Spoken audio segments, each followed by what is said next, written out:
Hello everybody and welcome to Toyah at Home. The nights are drawing in and getting longer.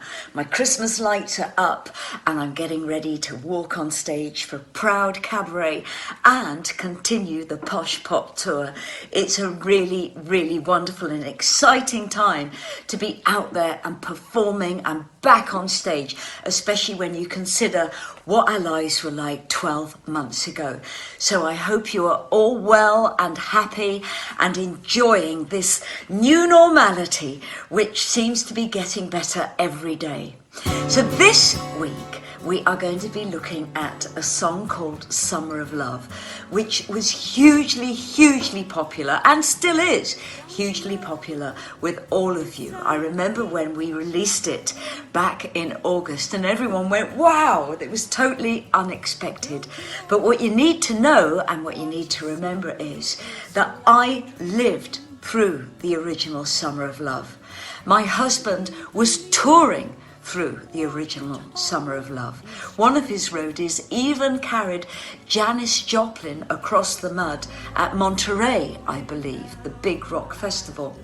And Simon Darlow just about lived through the original Summer of Love.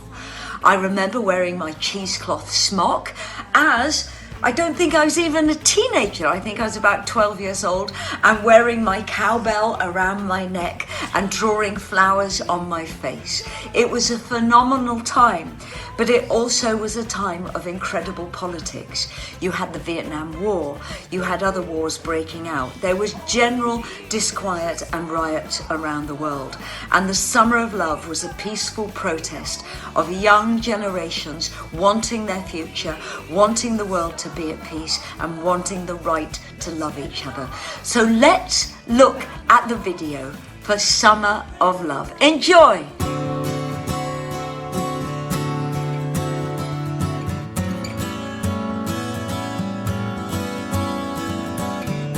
Don't you know, desire fills your mind. Don't you know, what you see is like a dream. Do you believe what you're told is true?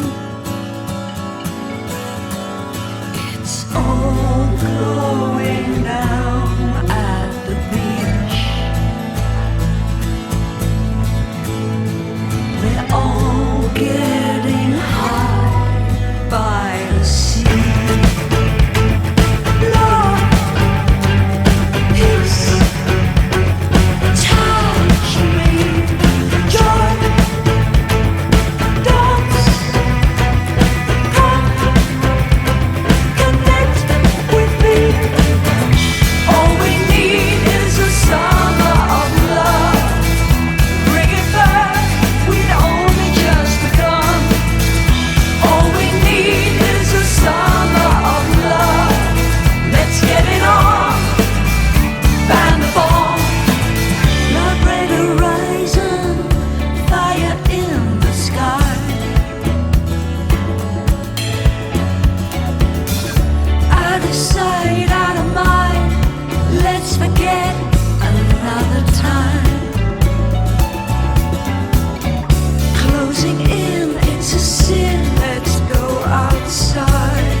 So that was the video to Summer of Love, shot by myself and Carlo Marshall, and also the edit and the green screen content was researched and gathered by Darren Short.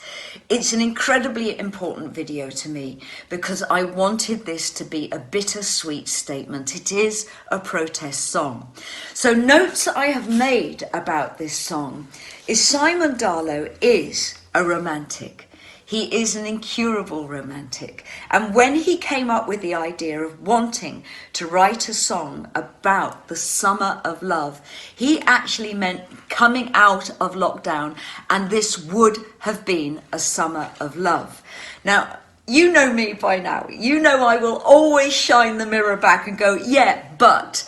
And both Rip and I are romantics. Within our relationship, we are romantics, but we're very pragmatic. We are very aware that there's so many people out there who aren't experiencing love, whose lives might be in danger, who are in a war zone. So we really wanted to show the other side of this. So this is a protest song looking back, really looking back to the original Summer of Love, where so much was achieved, where hippies were putting flowers down the barrel of machine guns and going, F you, we will not fight.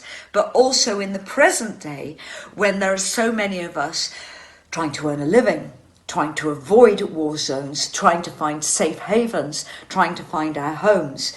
So I wanted to bring that juxtaposition together where Simon Darlow very much feels very safe in his environment and enjoys his life and everything. But then and I'm not trying to say this in a derogatory way, but those of us that go out and tour and hit the road, we see distant towns, we see distant countries, we see the potential for unbalance. We see people who save up their money to buy tickets. So there is an irony about the perfect world, the romantic world, the summer of love.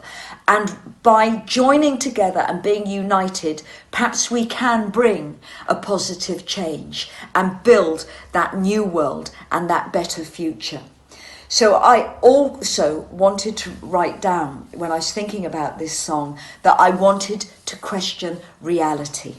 Because we are all sold a world and always have been sold a world since the beginning of Hollywood, when actors were encouraged to smoke and hold players' cigarettes and say that this is what the perfect life is. If you have a cigarette in your hand, life is perfect. Or if you have a martini in your hand or you have a beer in your hand, we're all being sold something. And even to call a song The Summer of Love, we're being sold something. So it became a song about the veneer over reality. And in that first verse, I say, do you know desire feeds your mind? And what I mean by that is by having that desire, you can change your life. Do you know that what you see is like a dream? And now this comes from Hinduism. And within Hinduism, everything is believed to be the big dream. That this is where we come to change ourselves. It's not actual reality. Do you believe that what you're told is true? Well, this is a direct question about everything we have within the modern world.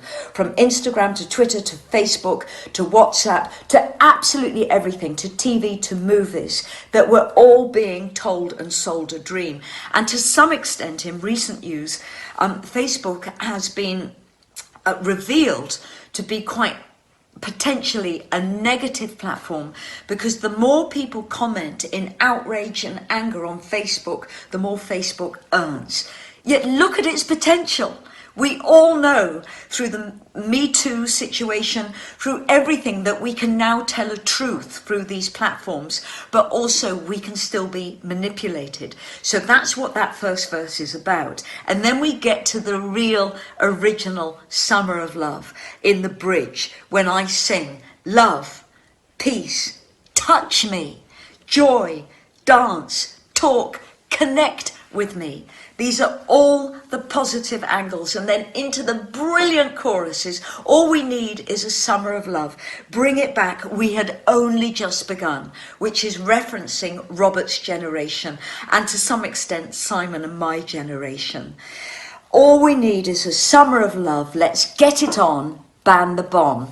Now, if any of you are too young to remember the language of the original Summer of Love, let's get it on was basically let's get together, have physical contact, physical sex, and ban the bomb. So it's directly referencing all of that, the kind of love and free love movement. And let's do that again. But of course, back then, you didn't have swipe right. You didn't have whatever those What are the matching platforms called? The dating, Tinder, Grindr. I have no knowledge of any of those, Lovey. Kettle of fish. I mean, we have no knowledge of them. Robert and I have never even seen one. I've been in a film called Swipe Right, but I've never actually looked at a dating site. But we're just, let's get it on, ban the bomb. My husband's out there in the corner laughing. I'm agreeing with you, little Lovey. Let's get it on. He's a disembodied voice hiding behind the lights. So that's what all that's about. And then the second verse is deliberately referencing Vietnam. Blood red horizons, fire in the sky. Out of sight, out of mind, let's forget another time. Closing in, it's a sin, let's go outside, which does reference directly to us not being allowed outside during lockdown. But during Vietnam, in this extraordinary, beautiful country with this incredibly rich culture, people were suffering, and young soldiers were sent to war and they were suffering. And you get these historical pictures of beaches and there's smoke and fire in the sky. It's also referencing places like Ibiza in the present day when there's been forest fires and the overheating of the planet, that our need to party, our need to express ourselves and going down to the beach and getting high on the beach. And again, it's this juxtaposition that I've used throughout the whole of Posh Pop between the 60s and 70s and present day, that have we moved on? Are things any different? We are still seeing these same images. We're still experiencing these same events. And I wanted to flag that up. And then in the middle eight, I say, bring us back our innocence. Break down, watch it grow. And innocence, I believe, allows us as individuals to feel our unaltered selves. When we were children, we were innocent. We still need innocence in our lives to connect with that part of us that hasn't been influenced by the outside world. So bring us back our innocence. Let us experience our unaltered selves. And the power of the groove in this, again, the da-da-da-da, da-da-da-da-da, the da-da-da-da is the beat of the drum. It's the drama and the threat of war running all the way through the song. And when we brought Fripp into the studio and we played it him, he totally got it and just did these amazing kind of discolored chord, this discoloration that unsettled the simplicity and the beauty of the vocal chorus. Again, he just added another dimension to the song that gave it meaning.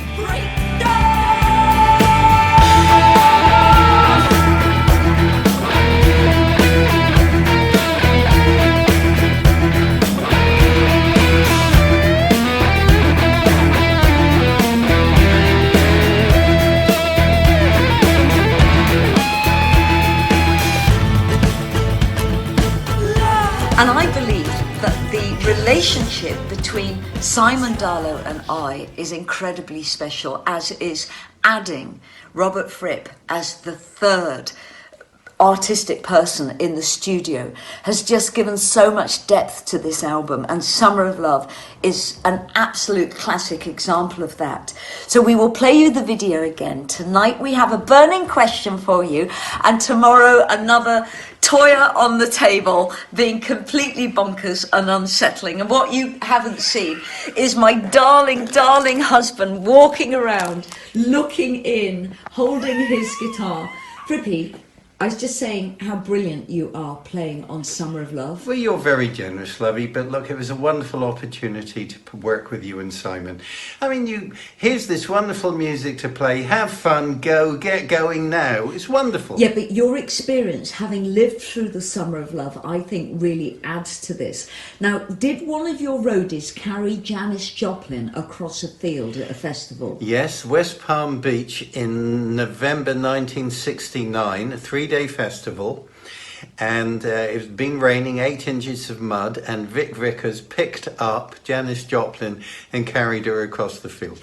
I mean, that for me is just absolutely mind-blowing, because Janis Joplin is the absolute personification of the Summer of Love. And my husband was there. And also Jimi Hendrix, another person who personified the Summer of Love, came to see Robert play in a club. Was it near Bromley? It was the Revolution Club in Mayfair in July 1969. The Revolution Club, July 1969. And Jimi Hendrix handed Robert his left hand and said, "Shake my left hand, brother, it's closer to my heart." I mean, how many people can say that, Robert? I can't possibly comment, Lovey, but it was a moment. Okay, well, everybody stay safe. As I said, burning question tonight. Toyah and Robert's Sunday lunch tomorrow. Do not forget that you can now order your Toyah bauble, Christmas bauble, painted by hand on the inside, which I just think, aren't people so genius, absolutely genius. We are around for our lyric art. Robert does his aphorisms. I can do Toyah, Posh Pop. I can do Sheep Farming and Barnet, Blue Meaning, Changeling, Anthem, Love is the Law, anything you want. Crimson Queen. So I do artwork, and remember, there's love bees as well for those you love. Stay safe, everyone. I can't wait to see you in the audience at Proud Cabaret or on Posh Pop, the tour, with all the hits and more. And we will see you soon. Lots of love from me, Toyah. And from Robert too. We love you.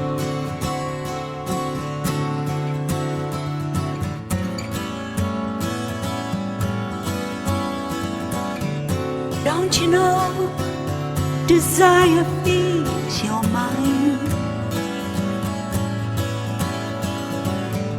Don't you know, what you see is like a dream. Do you believe what you're told is true? It's all going down.